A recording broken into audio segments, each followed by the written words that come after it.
All right, hold on, time out. I'm stopping my video right here. I'm back home now. I'm not so rushed to get this video shot at Torrey Pines, end of the day, in the rain. I wanted to shoot it because I really was excited about the Z71. But I want to go in more details on why I would buy this over, say, the Trail Boss. I think it's going to be a very hot topic conversation. Or ZR2, or LT, or work truck, all that kind of stuff. So I want to go to Chevrolet.com because I think this is a good way to start it. So I want to start with the Colorado. And I want to look at the, what do I do? Colorado, come on. I press the wrong button, but 2023 model year. And then I want to go down to build and price. Right there. Okay.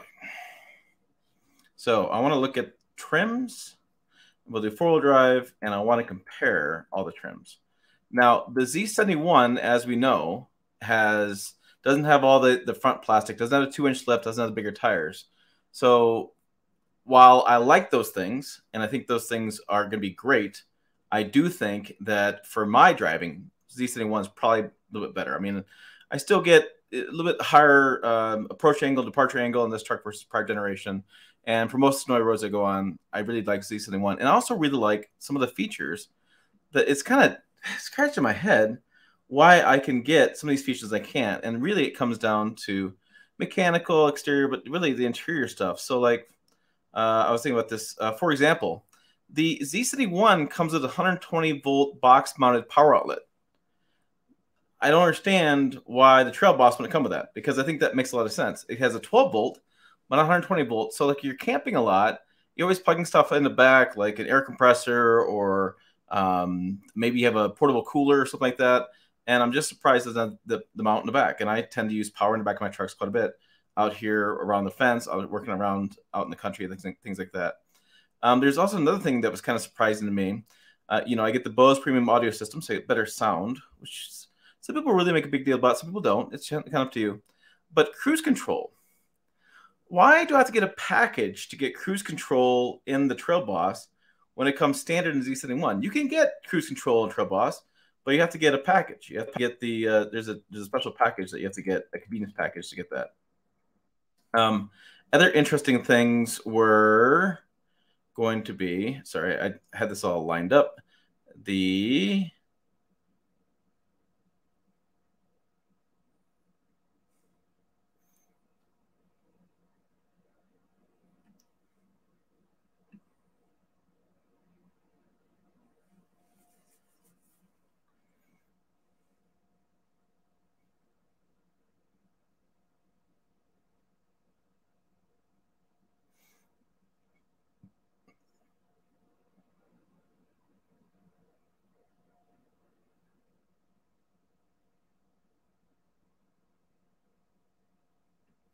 All right, other things are going to be over here. This is the Z71 convenience package. And so this has got the tilt and telescoping steering column, which you can't get that in Trail Boss, the easy lift and lower tailgate, and it's got the power adjustable seats, lumbar, heated front seats, remote start, which I like, auto dimming inside rearview mirror so you don't get blinded by the bright lights behind you. It's got that stove flex in the tailgate, the little pocket that opens up, and I have wireless charging. When I go up and look at the Trail Boss convenience package 1, the basic convenience package, I get rear sliding window, rear window defogger, and cruise control. it's like that's it. And then if I go into the convenience package 2, I get driver's seat. I do get lumbar, and I do get the easy lift, stow and flex, but I don't get the tilt and telescoping steering wheel, which I think is just a gigantic miss. Why would you offer that Trail Boss without that? I mean, I know the price difference, trying to keep some price difference here, but come on, this doesn't make a whole lot of sense to me. And the interesting thing is the Z71, and I'll go to build and price here in a minute. The Z71 I drove at the event, they're all like, hey, starting price is this, starting price is this. And then you start clicking into stuff. You start clicking into these packages. And it's like, why wouldn't you want some of this stuff? It's interesting because ventilated front seats, cooled seats, is another package on top of the heated seats package. And heated steering wheel, that comes on the Convenience 3 package, but not a Convenience 2 package. So Convenience 2 package, you get heated seats, but you got to wait to Convenience package 3 to get heated steering wheel with heated seats. What? That doesn't make a damn bit of sense. Why is there not like a cold weather package where I get heated steering wheel and heated seats together? And then ventilated front seats, if you're in an area like we were in San Diego, out in a desert, out, for the weekend, whatever, ventilated front seats, they're pretty important. And when has it ever been the driver's seat back pocket, the little map pocket back there? When has that ever been an option? Oh my goodness. This is the head scratching stuff I run into all the time. Like, I'm like, I just want to buy the truck. So I don't understand why it's so weird. So let's just go here. And it's interesting because it talks about right here, includes off-road suspension with 2-inch factory lift, or the Z71, includes a 120 volt box mounted outlet. That's the most bizarre thing I've ever seen on a website. Just bizarre. The vehicle you're seeing on screen, I believe, is a Harvest Brown Metallic, which is that one. I think it's pretty good. I did the Nitro Yellow Metallic. A lot of questions about that. It does look more shocking in person, but I could see where people fall in love with that color. And Glacier Blue was there, and Radiant Red, all that kind of stuff. Let's go to wheels. So we have 18s or 20s.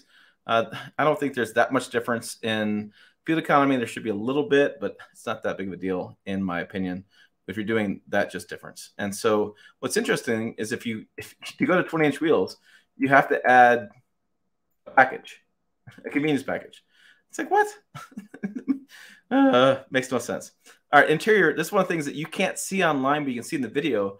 That red stitching going around, that really the difference between the Z71 and Trail Boss in person is quite dramatic inside. You have this little bit of chrome beneath the steering wheel here, a little chrome along the center dash or the center console area. The red stitching here, the seats, that stuff all really stands out when you get versus this for Trail Boss. Trail Boss is very scaled down as far as interior amenities.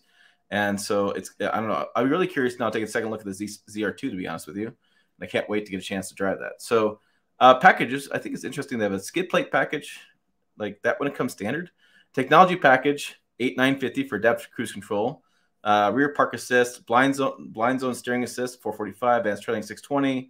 And you can start, you can see how this works, folks, right? So $1,000 here for cruise control. No, it's right here, $1,625. It includes, let's see, it's 8-way power seats, features of the package. It's more to that package than that.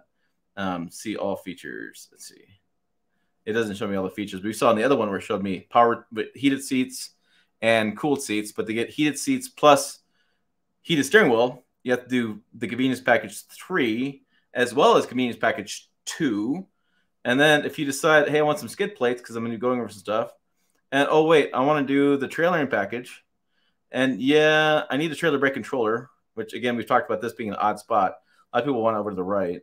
And then they're like, hey, I want safety package because I want the blind zone. I mean, it makes sense, right?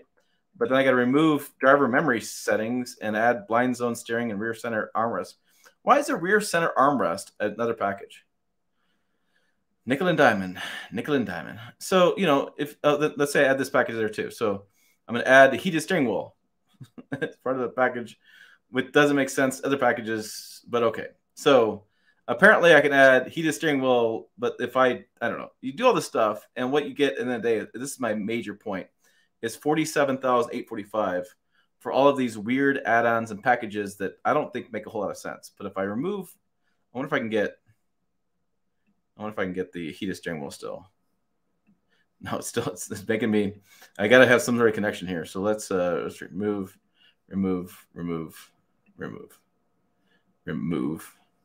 Oh my goodness. It won't let me remove stuff. So I don't know. I'm locked in somehow, but yeah. So it's just, I don't know. It was confusing to me on why they would do that stuff together and why these packages would exist that way. But let's get back to the meat of the matter. I really like the way it drove off-road and on-road. The Trail Boss has more ground clearance off-road. So if you're doing more off-road stuff, Trail Boss where it's going to be. Although I'm really like, why can't I get a Z71 and just go put a lift on it myself and some bigger tires? And I basically would have a Trail Boss Z71 version.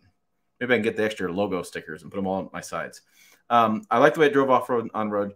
I like the 2.7. We had an interview with the engineer. You may have saw it yesterday. Really advanced engine technology going on that and really good performance. Although I did say I want a little bit of sport button. I don't know. It's weird. I think I need to drive the truck a lot more to get used to it. But in that circumstance, in San Diego, on the highways, uncomfortable position because I don't live there. I just wanted more power, and that could just be me. It might be totally fine around town. We talked also about how the seats in the back. I talked about legroom back there, and keep in mind, Dan Edmonds, my friend, was 6'2" sitting back there. I said not a lot of legroom. There's not a lot of legroom, but it does fit 2 tall adults. If you move the seat back a little bit, just depends on your torso. If you have really long torso, you're fine. If you have really long legs, short torso, maybe not so much. Depends on your makeup. And you know, I thought it was the right size for me for a lot of stuff I do. I'm not going to tow a lot with that truck. 7,700 pounds of towing. I don't see that as being a big deal breaker for a lot of people. I'm going to tow. If I'm going to tow anything, I'm just going to take my 1/2 ton or 3/4 ton to tow with it. And yeah, I was really excited when I got back. I thought about ordering one, and the only reason I'm not ordering one, and it's the truth, is that I'm waiting to see what happens with Toyota and New Tacoma this year and Ford Ranger this year. I can really only afford one truck at a time, and I want to see what they're going to do. Then I'll make a decision from there. So that's my buying reasons. There's a lot to like in this truck, and you guys have been watching a lot of videos, which tells me you're really interested in this truck as much as I am. And yeah, unfortunately, you can't go get one at a dealership right now. That you have to order one. It's going to be months and months till I have anything on Deal a Lot to check out. Hopefully, you get an auto show in your area. You can find one, check it out there in person, or you just trust me, take a leap of faith and go order one today. Yeah, that's what I do. What do you guys think? Would you wait for the ZR2? Would you get the more off-road version with maybe the Z71 combination with the ZR2, or would you do the Z71 with the lift, or would you just say, screw it, I'm gonna do the trail boss, get everything I need. I don't need cruise control unless I option. I don't need heated seats, cooled seats. I don't need that stuff. I just want an off-road machine. Put your comments down below. Also, let me know, do you think those packages are weird? I can't make sense of these packages. It just doesn't make sense to me. I'd rather have more standard equipment and optional, like a sunroof, or optional, like leather seats versus cloth. That makes more sense to me. So put your comments down below on that. Check out the videos on the channel as well, and check us out on pickuptrucktalk.com. As always, thanks for watching. I will see you down the road.